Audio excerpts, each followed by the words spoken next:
lost all contact with Disciple 5. Check it out, over. Oke, balik lagi di Bacot Tactical. bersama gua Fahmi Saisuf dengan call sign Foxtrot 02. Dan Tommy dengan call sign Virgin. Oke, hari ini kita bahas apa? Kita membahas film ya sekarang. Film. Ya. Ini berarti ngobrolin film atau gimana ini? Podcast lu atau podcast gua sih? Kita membahas film Indonesia yang kemarin di penghujung 2023 tuh action ya ini ya. Ya betul, yang berjudul 13 bom di Jakarta. Jakarta. Jakarta, nggak usah.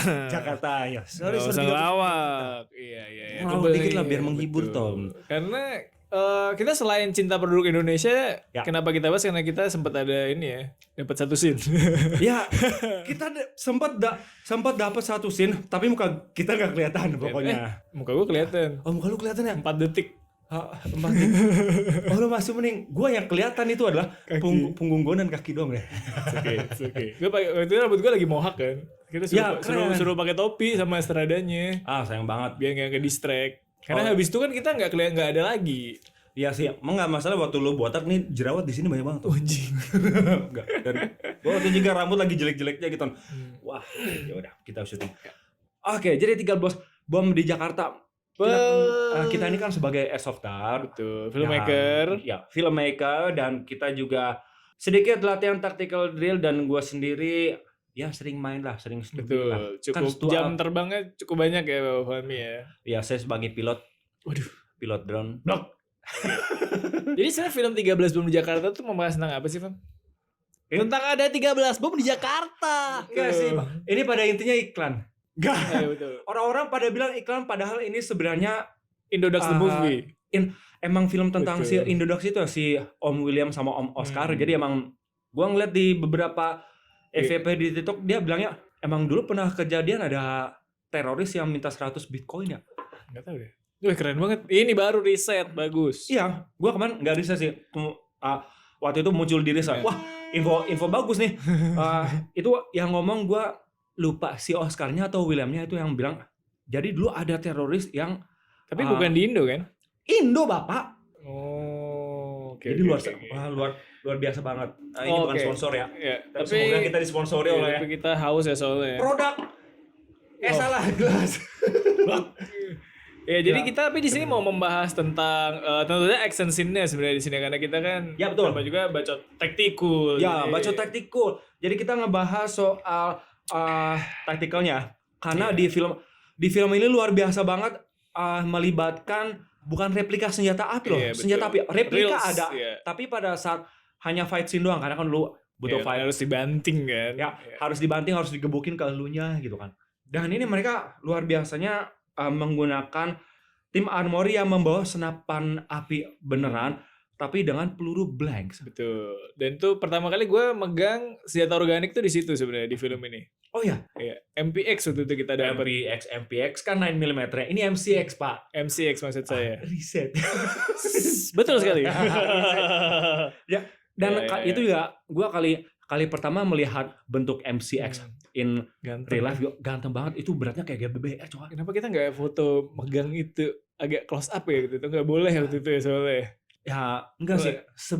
Sebenarnya boleh-boleh aja, cuman kita nggak senarsis itu masalahnya. Gitu. Karena apa, kita disita sama Pak Benny, kita nggak Ya bisa nih pakai. Pak Benny, nggak Pak, bercanda Pak. Ya, jadi armornya ini Pak Benny, beliau itu emang mendidik kita Bukan mainan. Ya, ini tuh bukan mainan ya. Lu harus disiplinnya dalam berbagai aspek, kayak misalnya kalau misalnya orang lagi briefing, kita nggak boleh megang HP sama sekali. Teman kita waktu itu HP kamu taruh dulu. Wah, diomelin kayak gitu. Jadi Tapi disita HP kita dah. Iya, disita Dan HP kita. ini kan nggak boleh dibawa sendiri. Kalau Nggak ke boleh. WC titipin, kalau taruh di meja tutupin kayak Ya, gitu. betul. Jadi Bagus, emang bagus. senjata apinya itu yang Six Hour M6, kalau misalnya kita mau Pak, saya kebelet pipis gitu. Itu unitnya harus Iya, betul. dititipin dulu ke armornya. Dan armornya itu harus standby di lokasi terus gitu. Dan mereka satu tim ada berapa armornya? Yang ngejaga kita 2 orang di samping Pak Benny. Oh, yang ngejagain ngejaga unit kita doang ya. Yang Ada 2 orang. 8 biji itu. Pak Benny-nya menjadi konsultan ya pada saat di lapangan. Serunya itu kemarin tuh apanya ya? Dari kemarin sih sayangnya kita nggak ngerasain itu buat ditembakin. Gitu. Betul. Kita Tapi teman-teman kita yang dari Storm Tactical, mereka iya Masing-masing kayak satu shot dapat 10 peluru gitu kan buat dia masih seru banget. Wah, gila. Itu Scene kita soalnya nggak ada adegan menembaknya, cuma dipegang aja. iya, kita cuma megang doang terus kita nangkep Ardhito Pramono. Jadi Ardhito Pramono tuh kemarin tuh ngeliat kita tuh jadi gua tahu alasan kenapa Ardhito Pramono tuh serem ngeliat kita. Karena Jadi dia itu trauma. oh damn.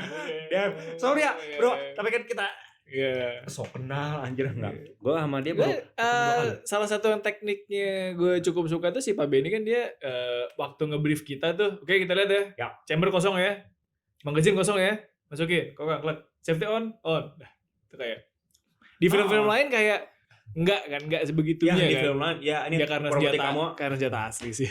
Ya mungkin itu senjata asli. Tapi menurut gua untuk armor di Indonesia menggunakan airsoft kan sepatutnya mengadaptasi treatmentnya Pak Benny terhadap para talent. Betul. Gimana memperlakukan properti di film tersebut. Ini juga bisa berlaku dengan kita memperlakukan properti atau barang-barang yang ada di film kan. Karena kadang banyak banget yang betul, apalagi di project kita tempo hari itu kan. Tahu ada kru datang nyamperin meja kita, unitnya dia mesti wah anjir. Itu produksi mana itu? Kemarin. Yang mana? Yang sama itu Capres. Kan tahu-tahu orang lighting megang dilihat terus kayak oh iya betul. Tidak trigger disiplinnya gitu sih. Gitu. Damn. Iya, jadi terus gue kayak emang airsoft kan masih dianggap mainan gitu kan. Cuman disiplinnya tidak ada. Apakah ini boleh gue gue beri edukasi atau kayak gue ingetin enggak. Enggak, lu tampar aja kayak takut gitu. Enggak. Oke. Kemudian di film ini kan banyak banget adegan menarik. Kalau menurut lu adegan yang menarik menurut lu tuh yang saat apa sih? Adegan menarik yang menarik perhatian gua tuh ya selain si fan beledos itu kan kayak practical effect banget kan tuh nggak pakai suspension ke atas baru meledak. Gue suka adegan ya itu sih ya waktu mereka ngegerebek tuh di scene akhir tuh yang udah full gear. Oh ya itu keren juga. Sama sama itu fight scene yang pertama yang mereka yang si Emil bersama bagi dua tim, satu ke basement satu ke lobby. Yang tembak-tembakan sama yang di lantai 2 tuh. Wah itu ramai banget. Kayaknya lokasinya saya kenal itu Pak. Di mana Pak? Di kampus kita, kampus tercinta UMN. Jadi suatu ketika pada saat gua balik ke UMN ke kantin, ini kok semua railingnya dulu kaca diganti dengan teralis. Ada apa? Oh ternyata digunakan pecah-pecahan untuk film itu kayaknya. Gua nggak tahu sih. Kan pecah satu kan, dipecahin satu emang sengaja kan? Iya dipecahin satu emang sengaja. Tapi habis itu kayaknya diganti. Tapi ada cerita lain katanya sempat ada anak bersandar di situ terus kacanya pecah terus jatuh ke bawah. Itu seperti urban legend banget. Ya itu urban legendnya gitu kan. Terus katanya ada juga karena waktu itu musim panas jadi kacanya memuai dan pecah. Katanya gitu. Tapi gue yakin itu salah satunya adalah penyebabnya filmnya Mas Angga. Kalau suka apa? Bagian apa? Yang pas mereka tuh ceritanya nyampe gedung Bursa Efek Jakarta yang interiornya women. Ketika dia masuk ke Bursa Efek Jakarta, gue udah tahu pasti meledaknya di gedung seberang, Dar kejadian itu gue suka banget adegan itu. Itu kayak reminiscing itu ya, apa namanya? Fight Club ya? Oh iya, pokoknya wah ini shot Hollywood banget nih, gue bilang ini standarnya Hollywood banget, udah cocok banget box office. Iya, kalau ada suka pasti kan ada yang ganjel nggak kalau lo? Ini kan kita berbicara dengan film ya, mungkin film itu sifatnya itu fiktif. Jadi harus kita kesampingan dulu, ini nggak realistis. Oh iya betul. Ada beberapa hal yang tidak realistis dan tidak bisa kita bandingkan dengan real life. Meskipun skenario nggak bisa. Meskipun ini inspired dengan real life gitu, tapi tetap contohnya misalkan pada saat ada adegan persenjataan dimasukkan ke fight choreography, itu banyak yang menurut gua why adegan ini tidak perlu berantem. Tembak aja dari jauh gitu. Tembak aja dari jauh. Karena kebanyakan ketika adegan, kalau misalnya kita ngomong soal realistisnya gitu kan, sebagai law enforcement pasti akan menghindari kontak fisik sebanyak mungkin. Ya nggak perlu ada pukul-pukulan, mundur aja. Nah iya mundurnya setelah dorong mundur tembak. Tapi kalau misalkan di film ini mungkin karena ingin memasukkan adegan fight yang spektakuler karena fight koreografinya kan Oh, temen udah gua gitu ya. temen gua sendiri juga atlet pencaksilat si Reza Ilman. Nah itu dia tuh fight koreografinya emang bagus banget. Maka dari itu ketika dimasukkan, tapi gua cukup main blown juga karena Reza itu main aman menurut gua. Dia nggak mau terlalu banyak masukin adegan tembak-tembak senjata dalam fight koreografi karena nggak mau terlalu gunfu ya. Iya nggak mau terlalu gunfu. Kayak kalau misalkan lu nonton John Wick yang keempat ketika Keanu Reeves berantem sama si Donnie itu gunfu banget. Lu bisa aja dorong si Donnie karena Donnie buta kan, ya udah tembak aja dari jauh, apa susahnya gitu kan. Itu kalau misalkan kita ngobrol soal realistisnya. Tapi ya balik lagi ke art. This is art. Gue kayak beberapa tuh ada yang kayak mereka keluar dari cover, ya kan, tapi terlalu keluar gitu. Nah itu kan kalau dari justifikasinya karena namanya juga film, ya lu masa sih cuma kelihatan apa rifle sama kok setengah pala lu doang gitu, jadi emang sengaja disuruh keluar jauh gitu. Iya dong, karena dia kalau ada yang keluarnya ke kiri gini sih. Nah, dia menurut gua sih kalau misalnya ke kiri kan agak susah. Kalau misalnya ke kiri kan agak susah. Sama itu part-part kita kan juga clearing room yang ngegerebek Oscar sama William pertama kali kan. Tadi waktu kita kamera mundur kan kita pelan kan. Ngecek corner kan. Tapi kan habis itu sama Sangga sudah langsung aja. Siap. Ya udah kita. Ya betul. Emang kalau misalnya di adegan pertama sih mohon maaf ya Mas Angga, kalau misalkan kita berbicara soal ya tim taktis semua, kita kan harus cek corner apalagi diam-diam gitu. Jadi emang mesti pelan-pelan banget karena kita tidak tahu apa yang ada di sana. Maka tidak mau mati ditembak dari belakang. Tapi kalau emang secara dramaturgi mungkin pacingnya kalau kita kelamaan cutnya jelek aja biar ya sih emang sih gue juga setuju karena mungkin pacing filmnya itu lumayan cepet dari awal sampai akhir tuh kayak dikejar-kejar banget, ngerasa gak sih lo? Actionnya doang, tapi begitu drama lambat. Menurut gua nggak juga. Nggak bisa gitu Bang. Jadi begini loh Bapak. Tapi ya emang kalau actionnya tuh diburu banget. Nah ini gue mau nanya nih sama lo, untuk yang armored vehicle, yang kejungkal, Barakuda itu. Ya yang itu gue nggak bukan tahu. yang di pabrik atau yang di jalan? Enggak, yang ini adegan awal banget yang ketika truk itu duitnya itu terbalik. Tapi menurut lo tuh untuk mobil yang mungkin beratnya mungkin 4 ton atau 3 ton gitu kan, menurut tuh bisa sampai terbalik begitu nggak sih? Ketika ditembakkan alat propeller roket, itu kan bukan itu kan RPG gitu, tapi RPG yang itu kalau nggak salah yang M90 bukan P90, pokoknya ada roket launcher, gue lupa namanya apa. Tapi itu kan tergantung hulu ledatnya. Lu mau yang pile bunker masuk aja atau yang emang pecah di dalam gitu nggak sih? I don't know. Iya sih, ada dua gitu. Tapi menurut gua kalau misalkan armored vehicle kena ledakan ya mereka cuman begitu doang. Internalnya hancur tapi mereka nggak terbalik atau emang hancur semua. Bas begitu. Itu tadi. Apa? Itu dramaturginya. Pemilihannya kan agar itu kan lebih terlihat lebih bagus ya, langsung blendos kan. Oh iya betul sekali Pak. Iya betul. Dramaturgi teman-teman. Nih itu kan siapa tahu. Makanya gue suka diskusi dengan lu karena lu selalu membantah pernyataan gue. Karena lu anjing. Kok lu malah personal sih? Oke. Iya. Kalau misalkan menurut lu lagi nih, adegan apa yang ganjil lagi? Yang ganjil kalau misalnya ada. Waktu Tessa dikasih pistol. Memangnya boleh lo law enforcer gitu atau lo memberi senjata ke warga sipil, silakan. Ini pegang. Ayo gitu kan. Mungkin terus sama kan terdesak. Enggak, sama ada beberapa tuh yang kayak ya emang tujuan mengedukasi kan. Gue tuh kadang kurang suka beberapa pemilihan bahasa di film ini gitu, kayak terlalu teknis, tidak seperti orang normal ngomong. Misal. Tahu kayak M1911. 556. Wah, itu kan peluru sama. Iya kan, sama yang itu apa? Squeeze. Don't pull. Yang itu tuh. Ya. Iya kan, kayak kalau lu buat lu enggak tahu apa-apa nih. Coba cek peluru, squeeze, don't pull. Gue kayak kalau gue Gua kalau misalkan belum pernah megang pistol ya pasti. Iya sih, apa. tapi Tapi kan dramaturgi. Iya, tapi itu buat memajukan plot sama emang kan kepake kan buat nembak. Akhirnya kan dia nembak si Gita tuh. Iya, tapi kalau misalnya menurut gua dalam situasi kayak gitu ya, untuk melindungi sendiri, apalagi dia kan bukan VIP sebenarnya, hanya orang random yang mau nyelamatin suaminya ya atau fiancé. Tunangannya.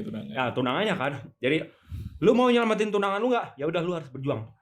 Dikasih lah itu Glock. Sama dikasih ini kayak. Ya, dikasih Kevlar. Oh ya, di sana tuh kebanyakan Kevlar ya. Iya. Ada yang pakai kuiras gitu gak sih? Ciras itu modelnya. Iya, ciras bahan Kevlar. Jadi nggak ada yang pakai plate carrier. Berat. Emang berat ya kalau misalnya plate. Menurut gua plate carrier justru plate carrier kan lebih enak justru, lebih enak jumpable plate. Apa? Budget. I don't know. Murah, beli aja di Bandung 350, ada banyak Tom. Enggak mungkin lah. Itu namanya choice-nya. Oh, ya. Berarti Mas Angga mau kayak gitu. Oh ya, betul Mas. Tapi yang menurut gua sih lebih orang tuh lebih untuk zaman sekarang emang kayak ciras tuh masih masuk gitu kan. Enggak juga sih, menurut gue sih harusnya plate carrier gitu kan. Sama pas helmet gitu kan kalau lu mau. Iya, jadi harus yang fast helmet yang udah enggak ada kupingnya. Enggak, itu cuma kayak pemilihan bahasa. Gue emang kayak gue enggak merasa terkonek dengan universe-nya jadinya. Karena itu bahasanya terlalu technical buat ngomong sesama polisi memang kan. Mereka ngobrol kayak gitu lah, tapi sebagai penonton gue kurang terconvey gitu jadinya. Karena ini ini enggak buat gue nih bahasanya gitu. Mungkin pun demikian soal ngebahas tentang investasinya, ngebahas tentang blockchain segala macam, gue rasa juga apalagi nggak ada subtitle. Kalau lu nggak tahu lah kan gue, itu kalau blockchain. Oh iya sih. Tapi ya udah. Gue juga relate, setuju. Karena gue dulu waktu gue masih kuliah gitu kan, dan gue pernah latihan sama Brimob waktu itu di Mako Brimob Serang. Dikasih Glock, nggak dijelasin. Glock 17 9mm. Enggak, itu nggak dijelasin. Karena langsung ini pistol, kemudian nanti arahkan dulu ke targetnya, kalau misalnya udah yakin silakan tembak, udah begitu doang. Ini jadi terlalu teknikal, capek juga orang ngejelasin kan. Kalau terlanjur misalnya gue tentara nih, apa deh? 18C 9mm. Nah, harus lu jelasin kenapa 18C, kenapa 9mm gitu. Jadi kalau misalnya lu di TNI pindah SS2. Ya. 556. Siap, Pak. 556. Macet, Pak. Aduh, macet. Ngobrol-ngobrolnya soal macet. Waktu itu kan kita sempat. Iya, perlu. Tempo hari nembak basah ya waktu di. Ya, tempo hari nembak basah. Mungkin teman-teman nggak tahu nembak basah itu apa. Yang ada pelurunya. Kalau kosong kan dry fire. Ya, nembak kosong dry fire. Kalau nembak ada pelurunya itu namanya nembak basah. Tapi itu bahasa Indonesia doang kan? Penggunaan nembak basah itu nggak ada. Masa wet firing tuh kalau di Inggris nggak kan? Ada wet dream. Wah, kenapa sih? Tabu. Gak, gue mau ngebahas nih. Waktu itu ada event Milsim ya kita ya di Sumedang, dan setelah military simulation kita menembak pindah dengan live round. Jadi sesaat sebelum kita nembak, gue ngeliatin tuh pelurunya disemprotin WD-40. Agak licin. Iya, dia licin. Biar naiknya ini kali. Iya, mungkin biar naiknya gitu. Dan kemudian pada saat sudah siap, tembak, cek. Elah, ini kenapa gue lepas magasin dulu? Misfire. Oh, nggak naik ya?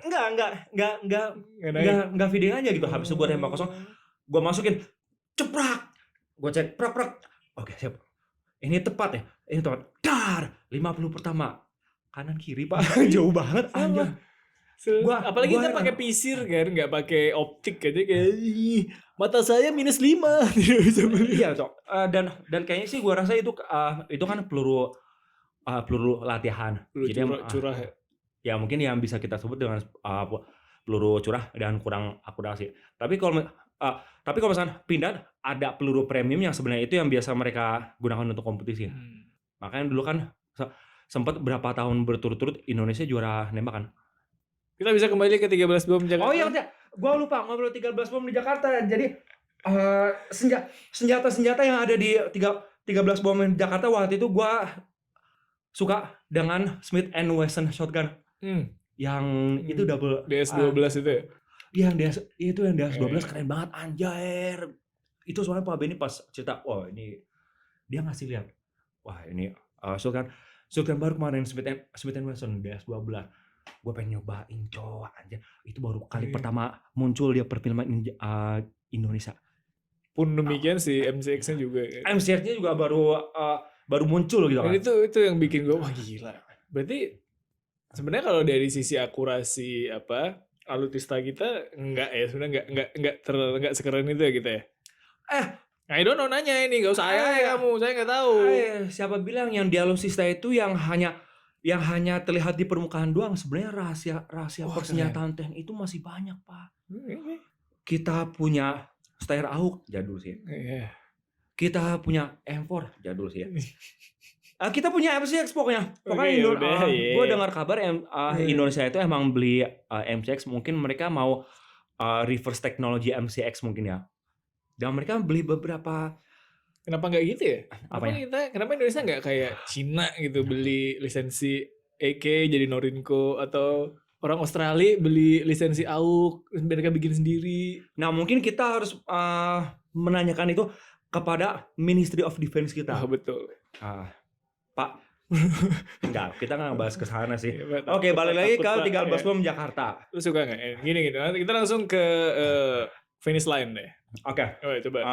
Gua ketika nonton 13 Bom di Jakarta ini, excitementnya seperti gua nonton Foxtrot 6. Foxtrot 6 itu menurut gua di samping CG yang menurut orang banyak, kurang nih, jelek banget. Shut up. Nggak usah sama-samain dengan film Hollywood pada umumnya gitu. Maksud gua hargai effortnya anjir.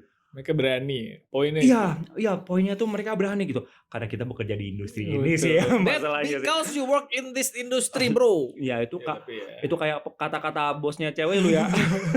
Ya pokoknya intinya gitu. Gua excited banget ketika nonton 13 Bom Jakarta. Gua berasa seperti anak kecil nonton film Jurassic Park. Kayak menemukan lagi the magic of cinema ya. Iya, gue berharapnya ada sequel, dan gue berharap Mas Angga kalau misalnya ada casting boleh kali. Iya, boleh. Teman saya jago ini. Ya, teman saya juga sebenarnya. Chico Jericho ya. Apa? Chico Jericho kan? Itu keberadaan Chico Jericho itu maksudnya apa ya? Ya dia simpatisannya si Arok. Ya mungkin tuh kayak jikalau ternyata emang ini performanya bagus dan ada sequel, I don't know. Ya jadi leadingnya jadi si Chico Jericho. Oh ya, mungkin Mas Angga tidak mau memberitahu secara literal banget ya. Atau mungkin kayak semacam, ya ini gue simpen dulu nih senjata rahasia nih. Ya, if any nanti ada kesempatan, gitu kan. Ya betul. Gue sebenarnya ekspektasi gue tuh, gue tidak masang ekspektasi sebenarnya. Gue tau pasti bagus, pasti rapi gitu kan. Secara filmmaking rapi lah pastilah. Ya, kan kita juga kita lihat profesional segala macam. Gue tuh sebenarnya pengen ngelihat story-nya aja gitu. Ya. Nah menurut gue itu semua kekuatan film ini dari sisi praktikal sayangnya tuh agak kendor menurut gue. Ya, gue juga setuju sih. Soalnya beberapa teman kita masih. Enggak, gue tuh ngerasa ini tuh apalagi si Emil kan ya. Gue sangat berharap dia tuh kayak dia sama si Karin kayak selek nih. Ya. Gue pikir saat si Karin itu menyelidiki sendiri, si Emil dan timnya itu juga harusnya menyelidiki sendiri juga gitu, dan akhirnya mereka ketemu di tengah kalau mau. Tapi gitu kan. Soalnya si Emil hilang di tengah jalan. Mereka tuh si Emil tuh hilang tengah jalan. Tahu-tahu ada lagi di ending kan? Iya, ada lagi di ending, tapi dia jadi yang udah jalur yang berbeda. Yang udah lu set up rivalry antara dua orang polisi senior ini pada akhirnya nggak resolve. Ya, mereka tuh kayak sampai Emilnya spoiler, dia tuh kayak mereka tuh nggak, ya paling cuma rekonsiliasian kayak kesana gitu, baru sih Karinnya cabut kan. Ya. Ada satu hal lagi yang gue suka sebenarnya, semiotikanya ketika di gereja. Oh iya. Karena ada si preachernya itu kan ngomong, gue lupa ngomong apa, tapi waktu itu gue mengerti pada saat itu, tapi gue lupa, mohon maaf, tapi itu keren banget, masalah. Kenapa nggak di masjid ya? Apa? Kenapa nggak di masjid? Ya ntar diserang mayoritas bro. Kenapa nggak? Emangnya masjid tempat kekerasan tergitu? Oh iya betul. Tapi gini, kenapa klise-klise di film ya kalau ada tokoh penjahat, tokoh penculik, tokoh misterius selalu pakai hoodie semua? Kenapa sih harus pakai hoodie?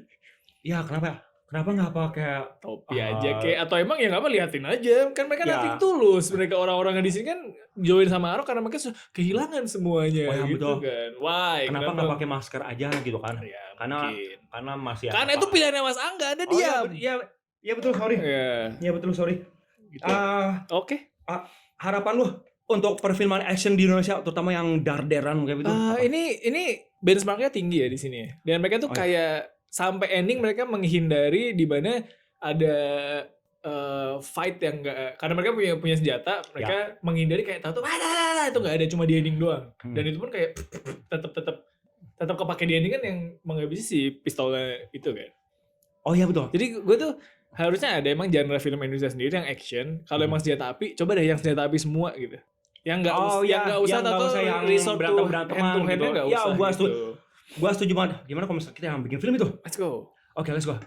Ntar dulu yang film pendek aja belum jadi ini tuh. Satu sesi efek lagi. Ya. Oh iya, oke. Semoga lancar lah film kita ya.